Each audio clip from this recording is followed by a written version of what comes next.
Okay, sir. So uh, I'll just show you what exactly you have to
And this decrease in renal blood flow stimulates renin, which increased in turn stimulates angiotensin and then aldosterone. And it also acts on the pancreas to produce more glucagon and decrease the insulin. So the counter-regulatory hormone process happens. And from hypothalamus, there is a increase in corticotropin releasing hormone, which acts on the anterior pituitary, produces growth hormone, ACTH, acts on adrenal cortex, produces cortisol. And here the action on posterior pituitary produces ADH, antidiuretic hormone, to conserve water and maintain the volume. So these are all the changes that happen in the endocrine metabolic activity. So this one picture, if you draw, I think you can save a lot of time as well as convey what you want to answer in your exam. Now these are all the effects of whatever the previous slide you saw, the effect of sympathetic nervous system activation and the hepatic and muscle lipolysis and glycogenolysis leading to hyperglycemia. So cellular metabolic activity and coagulability of blood increases. Now the hypothalamus directly and indirectly coordinates the response. So these are all nothing but what I showed you in the earlier slide. So you must maintain this particular sentence. Activates the hypothalamus pituitary adrenal axis cascade. This answer is actually come in your answer paper. And CRI stimulates anterior pituitary to secrete ACTH, and that will lead to production of cortisol. Activity of HPA is characterized by circadian rhythm. Normally it is by, what is the meaning of circadian rhythm? Vidya?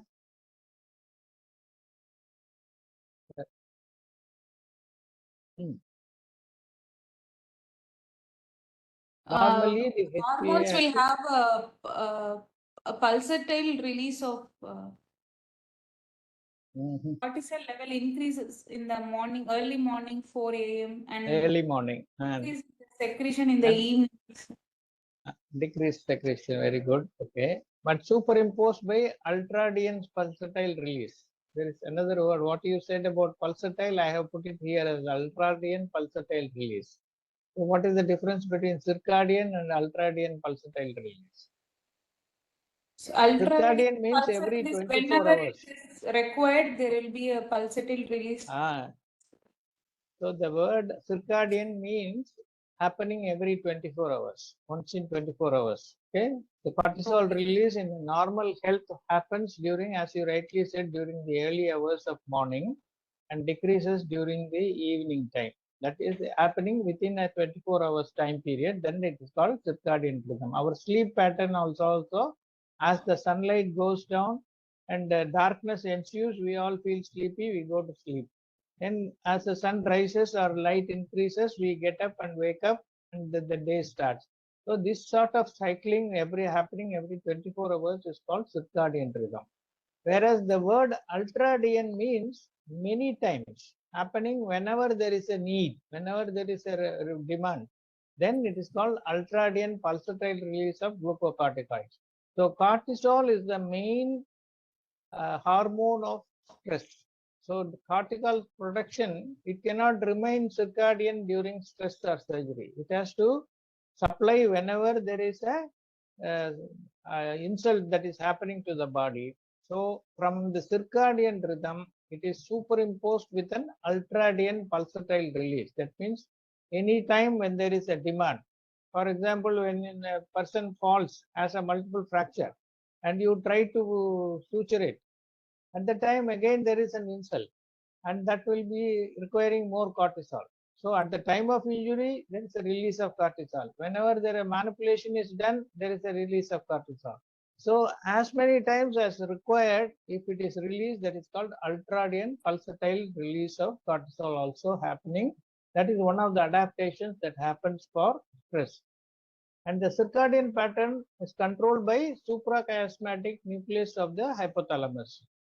And the HPA acts as stress responsive endocrine system that adapts and responds to homeostatic challenges such as surgery and trauma. And immediately after surgery, the ultradian pulses and the ACTH and cortisol both increase. That is, after surgery, whenever you meet the cortisol level, it is released. And ACTH concentration, they return to baseline within 24 hours, but plasma concentrations of cortisol remain increased up to 7 days after major surgery. Now, sometimes chronic activation of the hypothalamo-pituitary adrenal axis can happen before surgery also, which is considered as a HPA axis dysfunction. So it is happening, especially increasing age and frailty associated with loss of hypothalamic sensitivity and higher cortisol concentration and decrease in diurnal variation. So elderly people, they always have this problem. That is why geriatric anesthesia, which we are going to discuss, has this problem, because their HPA axis is not functioning according to the normal physiology. So the negative feedback mechanisms of HPA are blunted. So CRH and vasopressin in the paraventricular nucleus are increased, and despite increased circulating plasma cortisol concentration. So normally the negative feedback mechanism should decrease the cortisol level, but here that is also blunted. Then pre-existing cardiovascular deconditioning can worsen these things. And non-cardiac conditions, including clinical depression, is another condition where this response will be not in the normal way. Then central hypersecretion of cortisol releasing corticotropic releasing hormone and consequently increase in glucocorticoids contribute to the HPA dysregulation in depression. How depression will alter this is the method. And this partly accounts for incidence of upper respiratory tract infection and wound not healing properly, and psychosocial stress that happens after surgery because of dysregulation of the dysfunction of the HPA axis. Now the other hormone, which is released growth hormone by the anterior pituitary, which also increases during surgical stress, and it causes hepatic glycogenolysis as well as to lead to hyperglycemia, and also causes insulin resistance. So these are the two reasons: glycogenolysis as well as insulin resistance are the two mechanisms by which growth hormone causes hyperglycemia. And ADH is a peptide hormone that is synthesized in the hypothalamus before being transported to the posterior pituitary and released into the circulation. So it occurs in response to hypovolemia, hypotension, hyperosmolarity, and increase in angiotensin II concentrations. All these things stimulate the ADH. So these are all the endocrine changes that are happening. And how ADH works, all of you know, by inserting aqueous in the collecting system of the renal nephron. And free water reabsorption happens, which goes to the renal medulla. All that is how the hormone works. The other hormones which was increased is prolactin, but other testosterone T3 and T4, they are reduced, but their alteration is not of major functional involvement. The metabolic response is a state of hypermetabolism with hypercatabolism with mobilization of usable energy sources. The glycogen stores are converted to glucose, as well as proteolysis and lipolysis also take place. And these substrates are used in repair and energy source. So this chart will tell you what are all the metabolic responses. Earlier we saw what are the endocrine responses. These are the metabolic responses: hepatic gluconeogenesis, conversion of amino acids to glucose, then glycogen conversion to glucose, then lipolysis, proteolysis. All these things result in increased blood glucose, protein catabolism, and plasma, everything. All these effects are given here. And release of adrenaline due to sympathetic stimulation stimulates the glucagon and inhibition of insulin again. They are counter-regulatory hormones. Secretion of insulin is also reduced by the stimulation of sympathetic nervous system. So The renin-angio system, how it is affected, all of you know the basics. Drop in blood pressure or drop in volume releases renin from the kidney, and which converts the angiotensinogen to angiotensin 1, and then this goes to the lung to get converted to angiotensin 2, and then the angiotensin 2 is responsible for stimulation of aldosterone also. So the angiotensin causes vasoconstriction, and aldosterone causes water and sodium reabsorption. Then the second half of the stress response is inflammatory immune response. This involves both innate and cell-mediated immune systems. And the innate immune system is non-specific, occurs early in the surgical stress period. And the innate immune cells which take part in this are macrophages, neutrophils, natural killer cells, which all move into the wound to produce inflammatory cytokines. And the natural killer cells are the type of cytotoxic lymphocytes. They are lymphocytes which have lost their original character and they become cytotoxic. That is, they become toxic to the cells, and the important component of innate immune system. So this picture will tell you what happens in local tissue damage. The innate immune system causes the release of neutrophils, macrophages, NK cells. So these cells produce a local response. Then they result in the release of pro-inflammatory cytokines like interleukin 6, 8, interleukin beta, tumor necrosis alpha, which are all called acute phase reactants. And then they go to T helper cells 2 and T helper cells 1. Immunosuppression imbalance happens. And from the systemic response to the local tissue is the neuroendocrine. This is what we have already seen is happening. And but that also leads to activation of immune cells in the blood, which produces anti-inflammatory cytokines. So the local response produces pro-inflammatory cytokines, but the body through systemic response tries to produce anti-inflammatory to balance the pro-inflammatory cytokines. So depending upon which one is predominant, if pro-inflammatory cytokines become more severe and more released in more quantity, then they suppress or outbeat the anti-inflammatory action, and the wound takes a long time to heal and the person suffers from the effects of the trauma and surgery for a longer time. On the contrary, if the body's anti-inflammatory cytokines, they prevail over the pro-inflammatory cytokines, then the patient recovers much faster, pain becomes less, wound heals well, and he gets discharged much earlier. So the cytokines are nothing but a fast family of small proteins with diverse biological activity, and the examples are given here.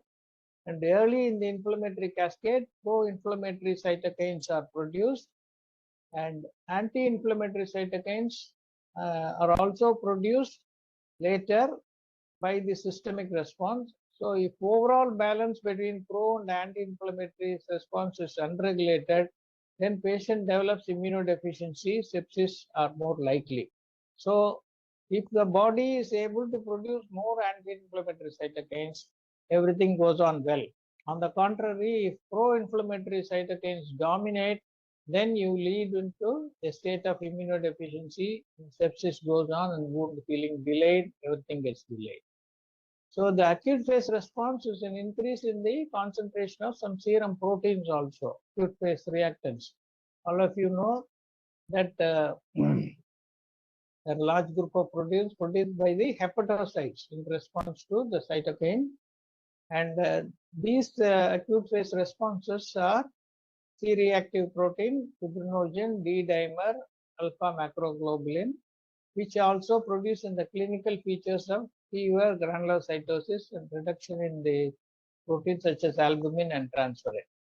So initiation of cell-mediated adaptive immunity. What all we saw is the innate immunity so far, but body also develops cell-mediated adaptive immunity, which requires interaction between T lymphocytes and the antigen-presenting cells.